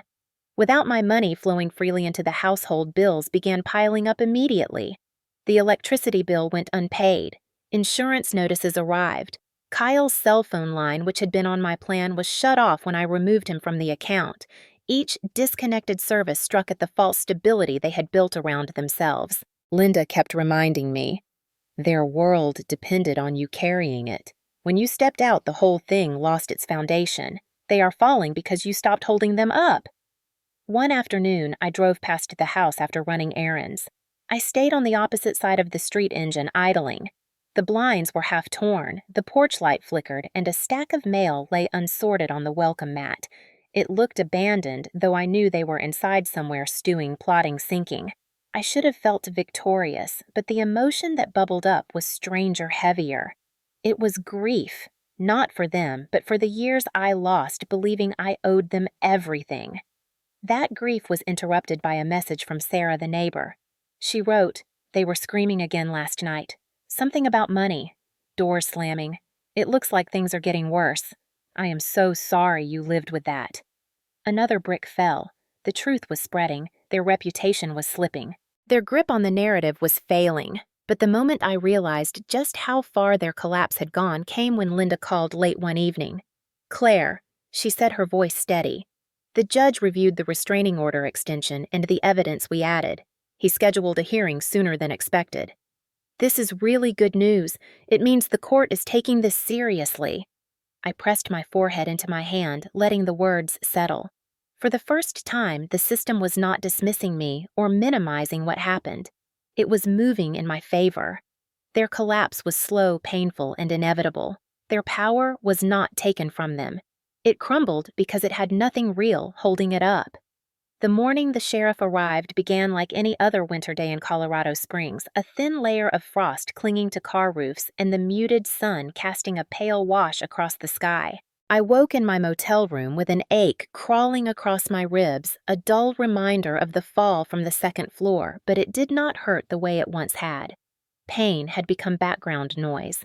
What mattered now was what was coming next. Linda had texted me the night before. "The enforcement order has been signed. The sheriff will execute the eviction tomorrow morning. Be ready." I barely slept afterward, not because I was afraid, but because something like closure was finally within reach. The legal process had been long, but this was the moment when the system stepped physically between me and Ethan and Kyle, drawing a line in the snow that they could not cross. Around 9, Linda picked me up from the motel. She was calm as always, her presence grounding me as we drove toward the house I had not set foot inside since the night I crawled bleeding out the front door. "You do not have to say anything today," she reminded me. "You just need to be present. The sheriff will handle everything." I nodded, though my stomach churned. I was not sure whether it was anxiety or anticipation. Maybe both. As we turned onto my street, the sheriff's cruiser was already parked at the curb. 2 deputies stood near the porch, speaking quietly and checking their paperwork. The sight of them made my breath hitch. Not with fear, with validation, with safety. Linda parked behind the cruiser and we walked toward the deputies. "Morning, Ms. Monroe," one of them said with a respectful nod. "I'm Deputy Keller. We've reviewed the order and confirmed you are the sole legal owner of the property. We'll begin the enforcement as soon as we make contact with the occupants." Occupants. The word felt cold and precise. Not father, not brother. Just people who were no longer allowed to be part of my life. Before the deputies could even approach the door, it swung open. Ethan stormed out onto the porch, face red hair disheveled, wearing a stained t-shirt that hung unevenly over his stomach. He pointed at me like he had caught me committing a crime. "What the hell is this?" His voice cracked from shouting before he even finished the sentence. You think you can just erase your family because you got some fancy lawyer to twist the law? You can't do this to me. Keller stepped forward calmly. Sir, please lower your voice. We are here under court order. You are required to vacate the premises immediately. Ethan barked out a laugh filled with disbelief and rage. You think you can tell me to leave my own house? I have lived here 20 years. This is my home, my memories, my life. The deputy did not flinch. According to county records, the deed lists Claire Monroe as the sole owner. You have no legal right to remain here. If you refuse to leave, you will be removed. If you resist, you will be arrested. The words landed harder than any fist. Ethan stepped back momentarily stunned. Then came the familiar shift, the one I had seen 1,000 times, anger folding into victimhood. His voice dropped to a wounded whisper. Claire. His eyes glistened with tears that were too perfectly timed. Please, do not do this. I am your father. I raised you. I lost your mother, too. You can't take everything from me. The deputies were watching him closely, but in that moment, they saw what I had lived with my whole life. Manipulation as performance, desperation as a tool. I wanted to feel pity.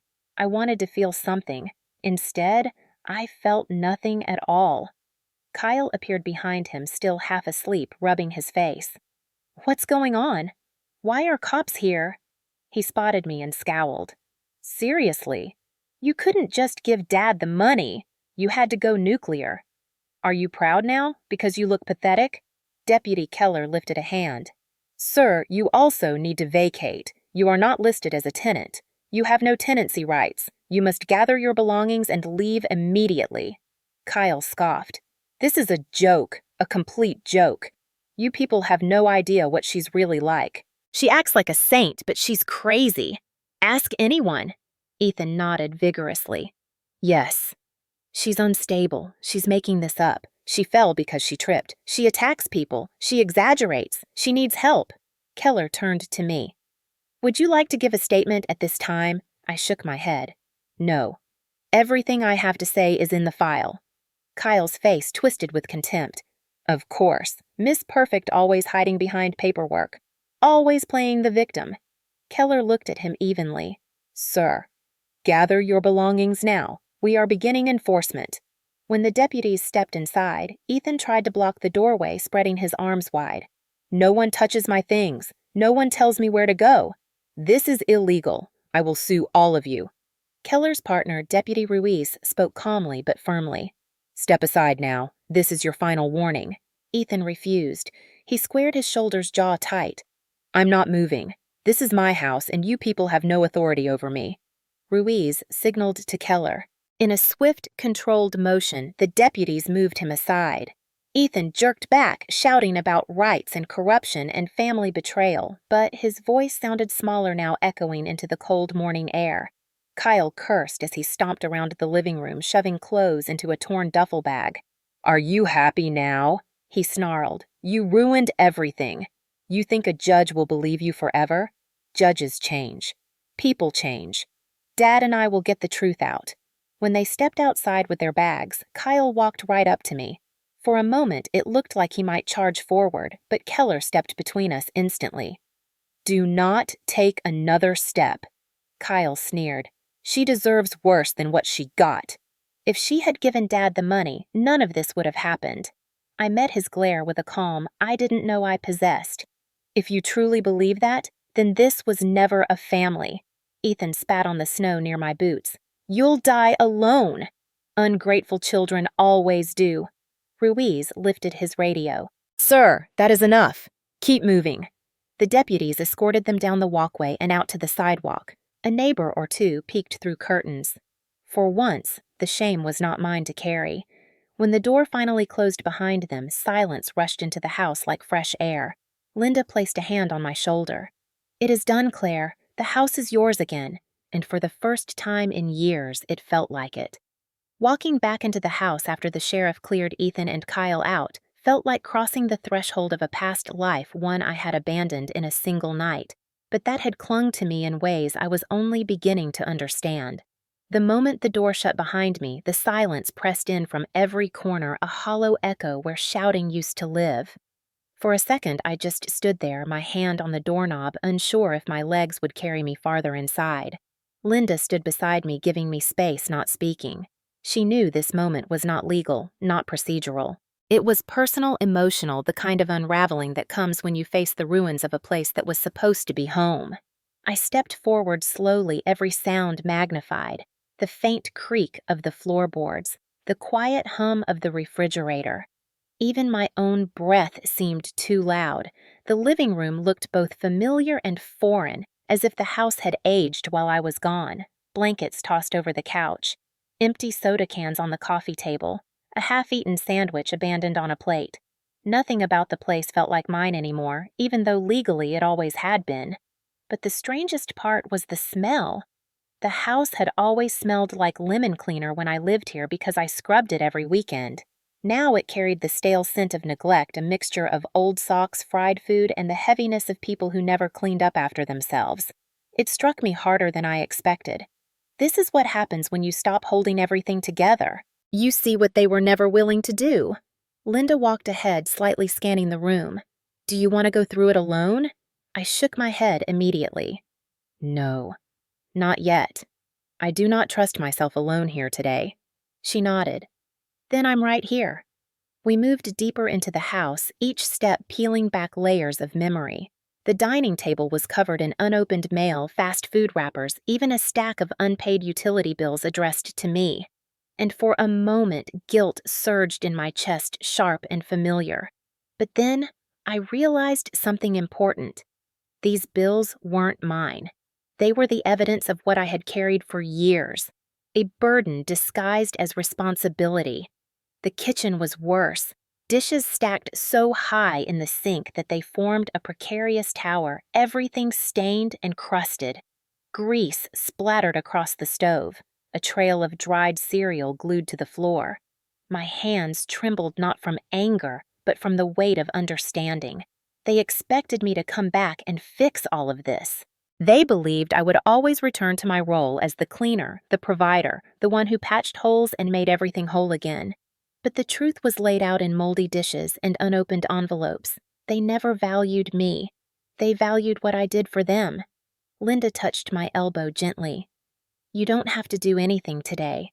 You don't have to clean a single dish. This is evidence of their neglect, not yours. Her words steadied me. I nodded and we headed toward the hallway. My heart tightened when we reached my old bedroom. The door was shut. I hadn't touched it since leaving. When I opened it, the breath punched out of me. They had been inside my room. My drawers were open clothes tossed around my nightstand, empty the jewelry box my mother gave me overturned. Papers scattered on the floor. It was clear they had searched through everything, probably looking for documents, money, anything they felt entitled to. Something inside me cracked, not like a break, but like a revelation. This room had once been the only part of the house that felt like mine. My sanctuary, my refuge, and even that had been violated. Linda crouched and lifted a folder from the floor. Claire, look at this. I took it from her with shaking hands. Inside were documents I recognized immediately. Old bank statements, my mother's life insurance papers, a letter from her dated months before she died. My vision blurred. My father had always claimed she left very little behind, that we were drowning financially because of her medical care, that I needed to step up and help him because we barely had anything after she passed. But inside the folder were statements showing my mother had saved far more than he ever admitted. Thousands of dollars withdrawn shortly after her funeral. My father's signature on the transactions. He took it. He spent it. Everything he claimed I owed him because he'd sacrificed after her death was a lie. He had money. He just took hers and then used guilt to make me cover the rest. I sank onto the bed, the mattress sinking under the weight of my memories and everything I had just learned. Linda sat beside me without speaking. The silence stretched, but it was a different kind of silence than the house had held before. This silence belonged to truth. He lied to me, I whispered. He lied about everything. Linda nodded gently. Yes, and now you know.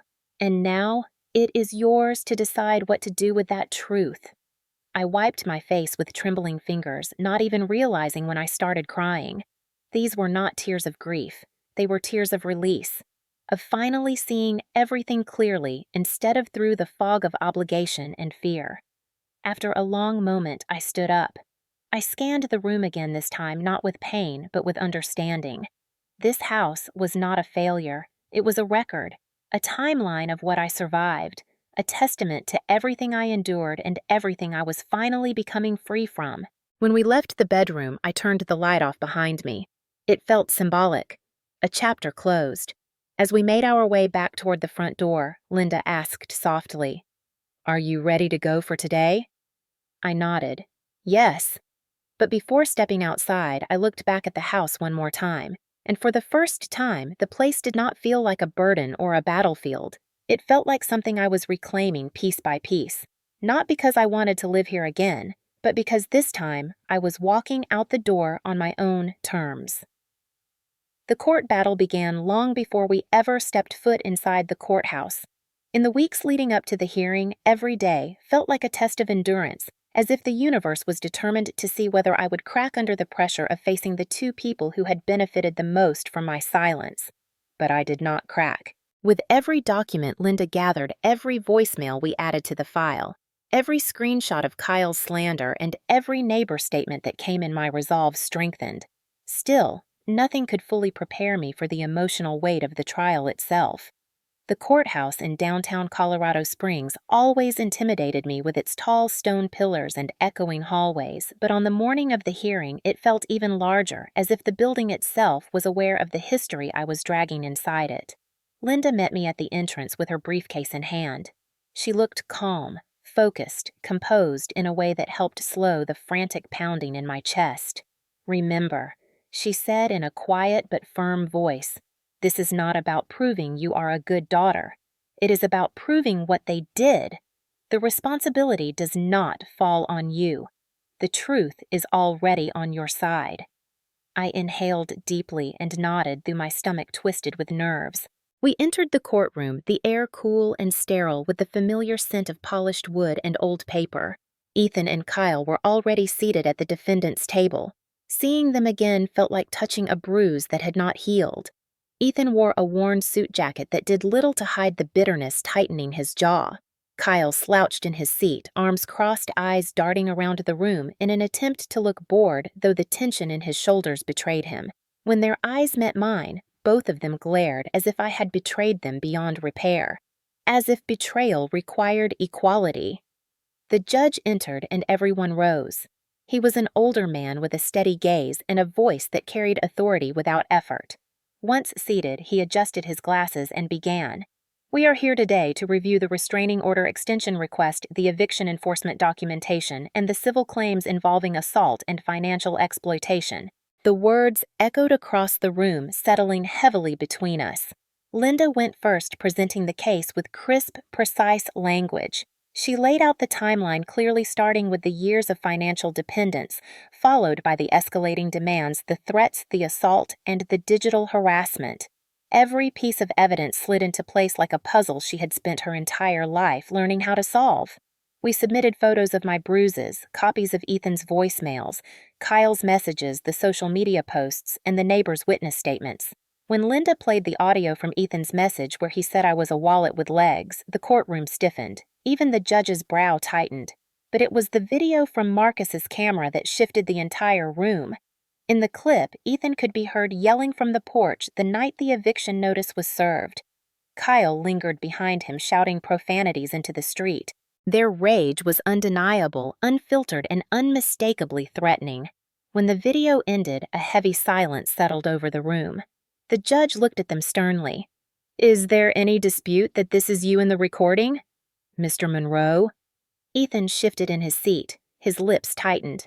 "That video is taken out of context. I was upset. My daughter was attacking me legally. Anyone would be emotional." The judge turned to Linda. "Do you have any additional evidence?" Linda nodded and approached the bench. "Your Honor, we also have documentation showing financial withdrawals taken from the plaintiff's late mother's savings shortly after her passing. These withdrawals were made by Mr. Monroe without the plaintiff's knowledge.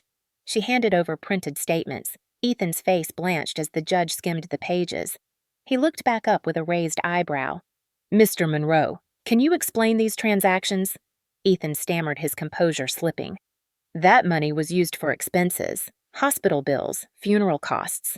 I was grieving. The numbers did not support his claim. The amount withdrawn far exceeded any funeral expense, and the dates showed purchases unrelated to grief or necessity." The judge's expression hardened. Now it was their turn to speak. Ethan rose slowly, attempting to look frail and wronged.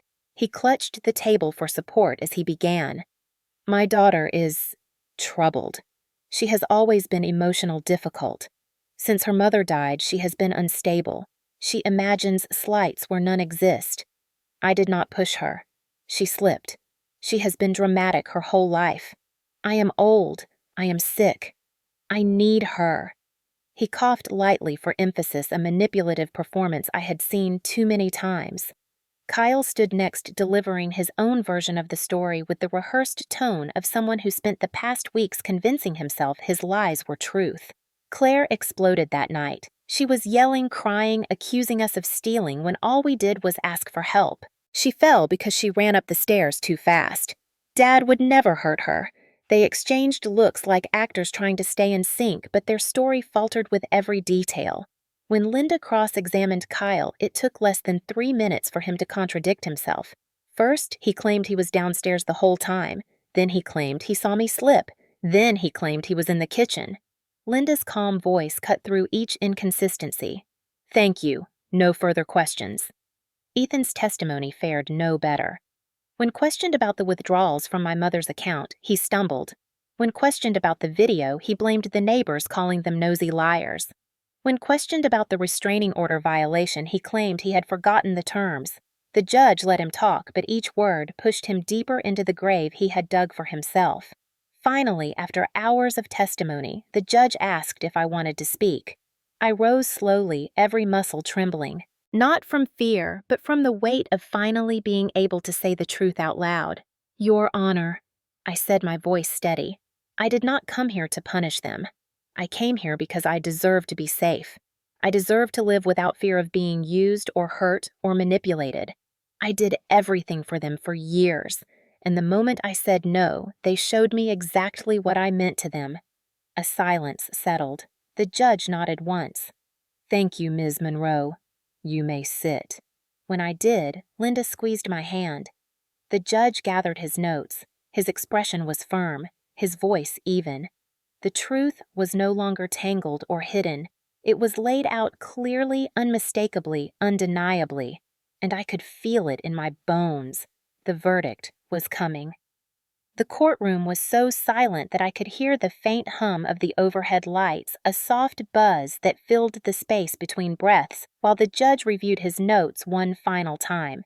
My palms were sweating, but my shoulders felt lighter than they had in years. It was as if every moment leading to this point pressed itself into my skin, urging me to stay present, to not look away.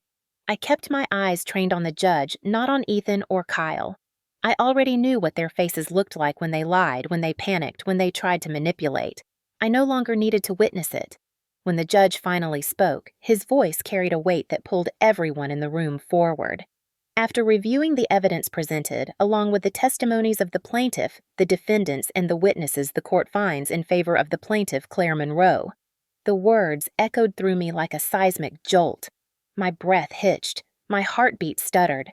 I gripped the edge of the table, grounding myself in the reality of the moment. Ethan's chair scraped violently against the floor as he stood. "What?" He practically yelled the word disbelief, twisting his face into something feral. "Your Honor," she lied. She twisted everything. "I am her father. I raised her alone. She owes me." The judge lifted a hand, silencing him instantly. "What Ms. Monroe owes you is irrelevant to the charges. What you owe her is accountability." Ethan looked like he had been slapped. Kyle muttered something under his breath, but did not dare stand. The judge continued. Regarding the civil claims of assault and battery, the evidence strongly supports that the plaintiff sustained injuries as a direct result of physical actions taken by the defendant, Ethan Monroe, on the night in question. Therefore, the court orders compensation to the plaintiff in the amount of $45,000 for medical expenses, emotional distress, and damages. Ethan's jaw fell open. $45,000. He looked at me like I had personally robbed him. I felt nothing. The judge's voice remained firm. Additionally, the court acknowledges the plaintiff's evidence of long-term financial exploitation. Records indicate repeated withdrawals from the account of the late Mrs. Monroe without the plaintiff's knowledge. The court orders restitution in the amount of $25,000 to be paid to the plaintiff. I exhaled slowly, my lungs expanding with air I had not realized I had been denying myself for years. My mother's money. He took it. He spent it.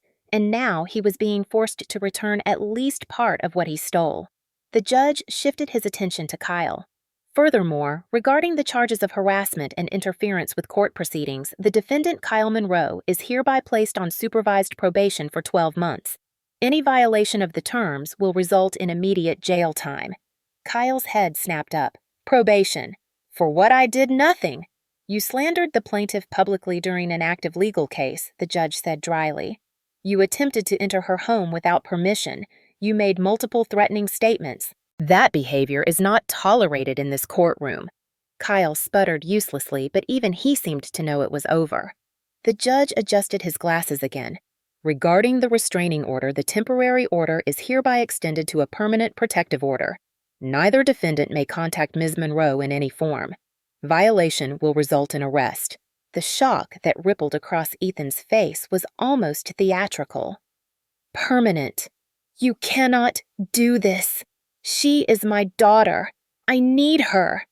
The judge looked directly at him, and for the first time since the hearing began, something in Ethan's expression changed.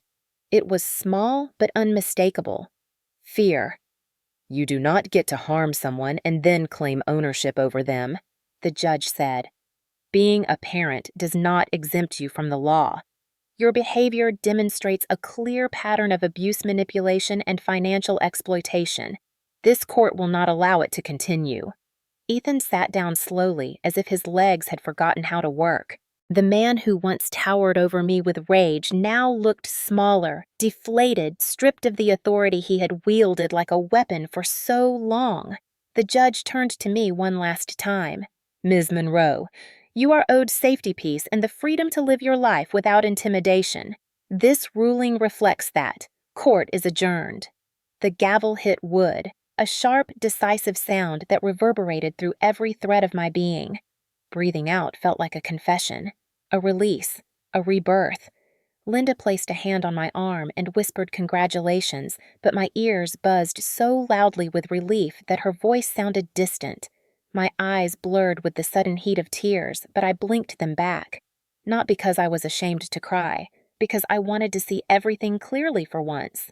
As people began shuffling out of the courtroom, Ethan remained glued to his chair, staring at the table in front of him like it might reveal a loophole. Kyle shoved his hands into his hoodie pocket, scowling at the floor, his mouth twisted into resentment. For the first time, neither of them looked at me. They could not. The power they once had over me was gone, carved away by truth, by evidence, by my refusal to remain silent. Linda guided me out to the hallway where the air felt lighter and sharper. When she turned to face me, her smile was soft but proud. Justice delivered, she said. I nodded, a shaky breath escaping. I never thought I would hear those words in my life. You earned this, Claire. You stood up to two people who spent years convincing you that you had no right to stand at all. Outside, the sky had cleared, revealing a stretch of blue so bright it felt almost unreal. For a moment, I simply stood there, letting the cold air wash over me, letting the reality of everything sink in. I was free, truly free, not because a judge said so, but because I had fought for myself in a way I never believed I could. As we walked down the courthouse steps, I glanced back once. Ethan and Kyle were still inside, trapped in the consequences they created, no longer able to drag me down with them. They had lost, and I had finally won. The weeks following the verdict unfolded in a strange mixture of calm and heaviness, like the aftershock that lingers once a storm has passed, but the ground is still trembling. I expected triumph to feel loud, explosive, victorious, but instead it arrived quietly settling into my life with the delicate caution of something unfamiliar. Freedom was peaceful, but it also demanded that I confront everything I had ignored for years. And the biggest piece of that was the house. The house had always been a symbol, though I pretended it was just a building. It carried the illusion of family, the weight of responsibility, the ghost of my mother's voice, and the shadow of Ethan's control. After the verdict, I returned to it each day with Linda's encouragement, sorting through what remained and deciding what to keep, what to throw away, and what to finally let go of. At first, I worked slowly, moving through each room like it was a museum of someone else's life. Someone who tolerated too much and believed too little in herself. The kitchen still had stains from meals I cooked for people who never thanked me. The living room still had indentations in the carpet where Ethan's recliner once sat like a throne. The upstairs landing, the place where everything broke, still felt charged with the memory of his hands shoving me into open air. I touched the railing one afternoon and felt a small tremor run through me, not from fear, but from recognition. This was no longer the site of my trauma. It was the place where his power ended and mine began. Linda visited often to help me sort through documents, old paperwork, and remnants of unpaid bills they had shoved into drawers. One afternoon, while clearing a cabinet that smelled faintly of dust and lemon polish, I found an old wooden box I had not seen in years. My mother's box. My breath caught in my throat as I lifted it onto the dining table. The last time I touched it was after her funeral. Back then, Ethan snatched it away, claiming he needed to handle the finances, promising he would give it back. He never did. I opened it slowly, half afraid of what I might find, half terrified of what it would mean if there was nothing inside at all. The first thing I saw was her handwriting, a delicate looping script that tugged something deep in my chest. Beneath a stack of folded letters lay a small leather-bound journal. My hands shook as I picked it up. The first page was dated months before she died. The ink had faded, but the words were unmistakably hers.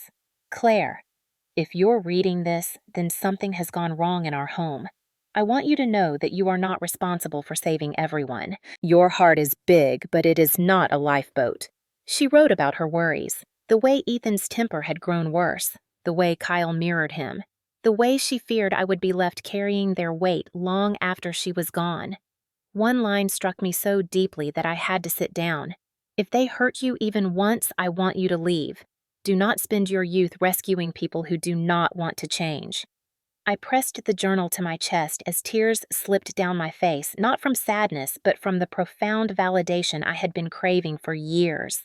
She saw the truth long before I did, and she tried to protect me even in death. When I showed Linda, she placed a gentle hand on my shoulder. She knew you better than anyone.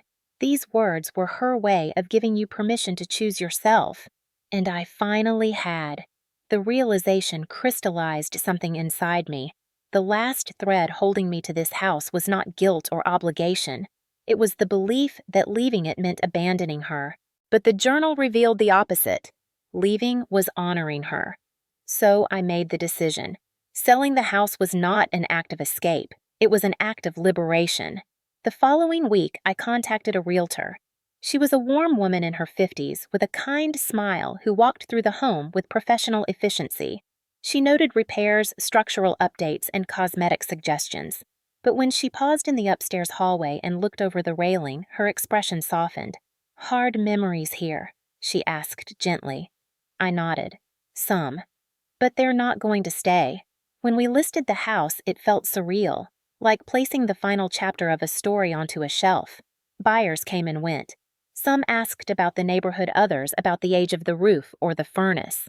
No one asked about the history that lived in the walls, and that was a gift. It meant the house was already beginning to belong to someone else. On the day the offer came in, I stood in the empty living room and let my fingers trail across the cool surface of the windowsill. For the first time, the house did not feel heavy. It felt hollow in a clean, open way, like a space waiting to be filled with a life that had nothing to do with me. The final walkthrough before closing was strangely peaceful. I walked through each room, whispering small goodbyes. to the kitchen where I learned to cook because no one else would, to the landing where I realized my father's love had conditions I could no longer meet, to my bedroom where I rediscovered the truth my mother left behind. And then I closed the door one last time. As I stepped outside, the afternoon sun warmed my face. A gentle breeze lifted a strand of hair from my cheek. I inhaled deeply. The air tasted new. The last thread had been cut, and for the first time in my life, I felt entirely, profoundly, unquestionably free. Becoming my own person did not happen in a single triumphant leap. It happened in quiet, steady breaths in moments so small they almost went unnoticed in choices that felt both terrifying and empowering at the same time. After selling the house, I moved into a modest one-bedroom apartment on the west side of Colorado Springs, a place with sunlight that spilled across the hardwood floors every morning and windows that framed the mountains in soft blue outlines. For the first time in years, the walls around me belonged only to me. No shouting, no demands, no footsteps that made my stomach clench in anticipation of conflict. The first night I slept there, I woke up twice instinctively listening for Ethan's voice or the sound of Kyle slamming a door. Silence met me each time, gentle and unbroken, wrapping around me like a blanket I had never known I needed. The stillness was jarring at first. Trauma teaches you to expect chaos even when none appears. But slowly, the silence became comforting. I learned how to breathe in it, how to exist in it, how to trust it. One of the first things I did was buy a small lavender plant for the windowsill. It sounds silly, but caring for something that required nothing from me except watering and sunlight felt like reclaiming a part of myself I had forgotten. Every time I saw the plant growing thriving, I felt a flicker of pride in the simple fact that I created a space where life could flourish instead of wilt. My routines changed too. I no longer rushed home after shifts to avoid arguments. I took detours. I explored local cafes. I wandered through bookstores without watching the clock. I tried yoga for the first time, surprised by how shaky my legs felt during poses that required balance. My instructor, a calm woman named Jen, told me shakiness was a sign of strength building, not weakness. I clung to that idea. My life had always been about holding others up. I had never learned the balance of holding myself.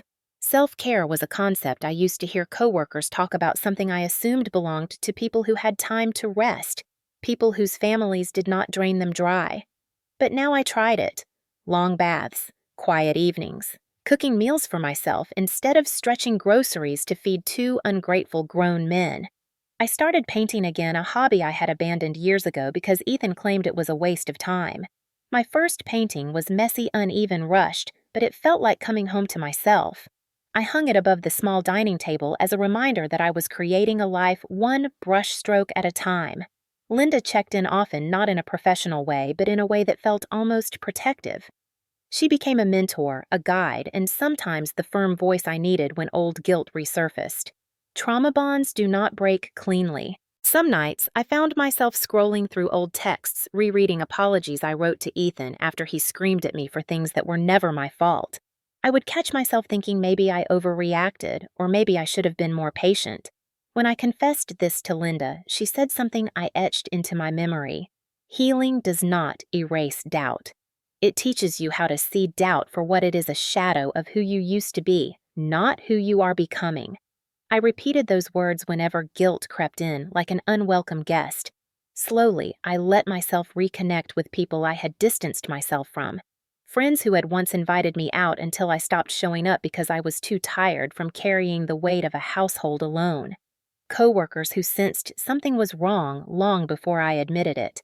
One afternoon, my friend Lily hugged me so tightly I thought my ribs might bruise.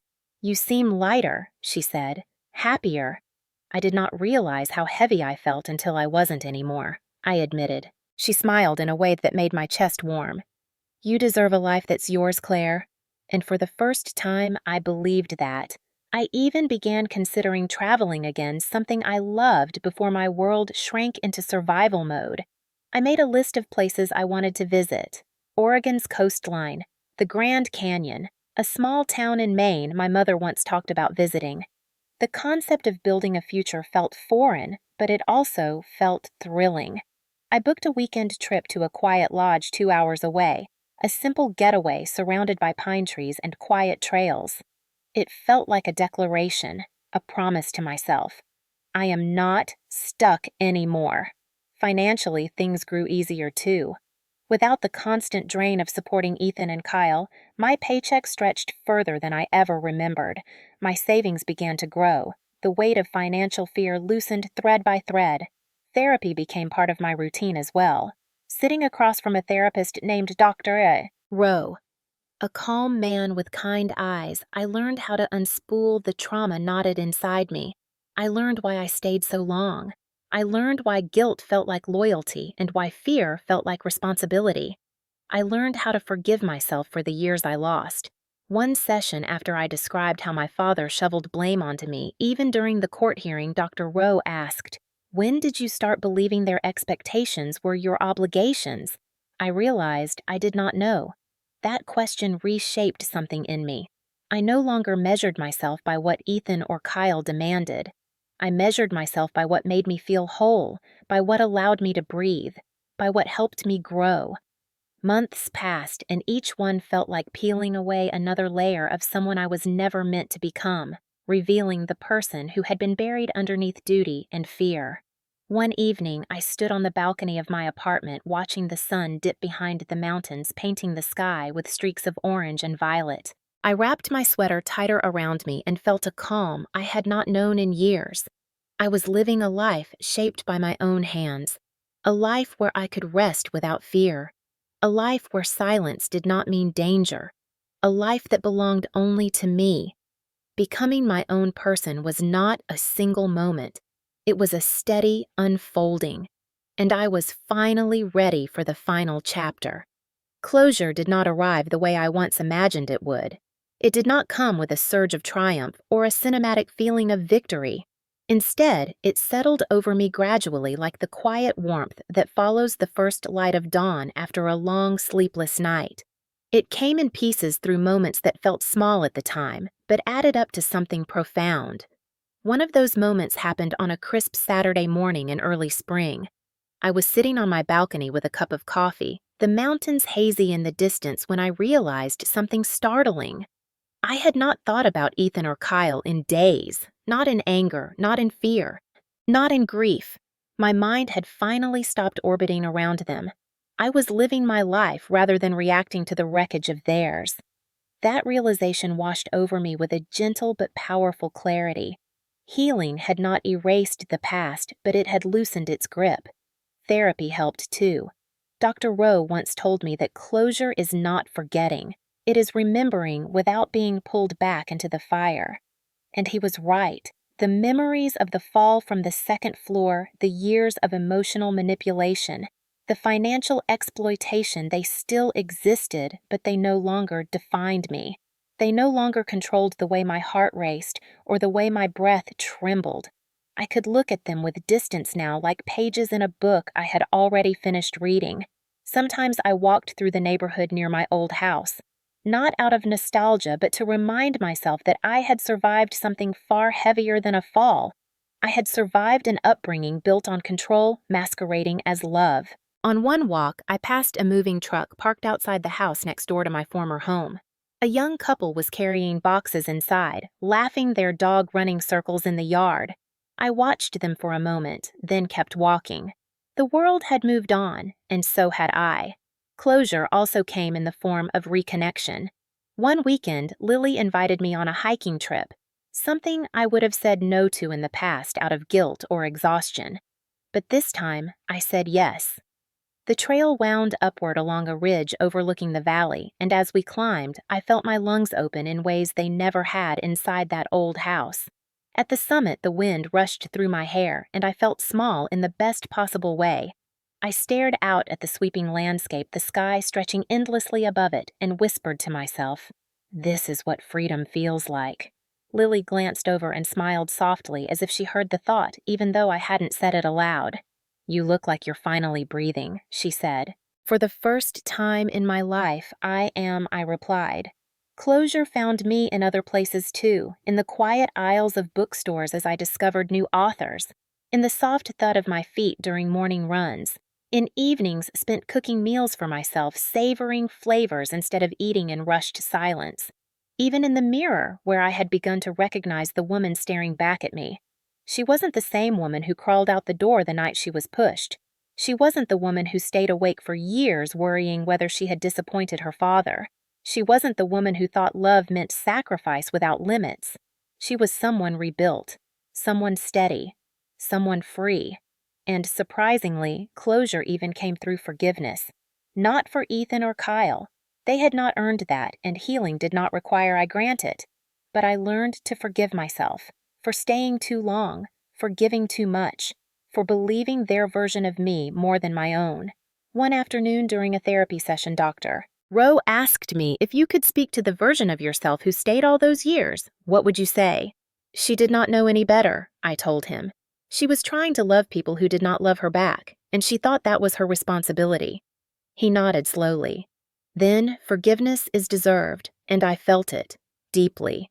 The final piece of closure came unexpectedly. I received a letter from the court informing me that Ethan had violated the restraining order by attempting to contact me through someone else. He was fined, and the judge added additional restrictions. When I read the letter, I waited for the old anxiety to rise, but it didn't. Instead, I felt nothing but certainty. Certainty that I had made the right decisions. Certainty that the system was no longer a threat, but a shield. Certainty that the path I was on no longer intersected with theirs. Eventually, closure transformed into something bigger. A new kind of freedom. Freedom to imagine a future without fear. Freedom to choose joy without guilt. Freedom to be alone without feeling lonely. I began planning a longer trip, something I had dreamed of years before, but locked away because responsibility chained me to a house that was never a home. I booked a ticket to Oregon where I planned to spend a week by the coast, letting the ocean unwind the last knots of tension in my body. I told myself that this trip was not an escape. It was a beginning. On my last night before leaving, I stood on my balcony again, the lavender plant blooming beside me, filling the air with its calm, earthy scent. The sky was streaked with pink and gold, the kind of sunset that felt like a quiet blessing. I wrapped my arms around myself and closed my eyes. The wind brushed against my face, warm and soft. I felt steady. I felt peaceful. I felt whole. And I whispered words that felt like the final line to a story I had spent my entire life rewriting. The day he shoved me from the second floor was the day I finally learned how to stand on my own. For the first time, the words did not hurt. They did not sting. They did not reopen wounds. They simply existed like truth finally settling into its rightful place. And with that, I stepped fully into the freedom I had fought so hard to claim.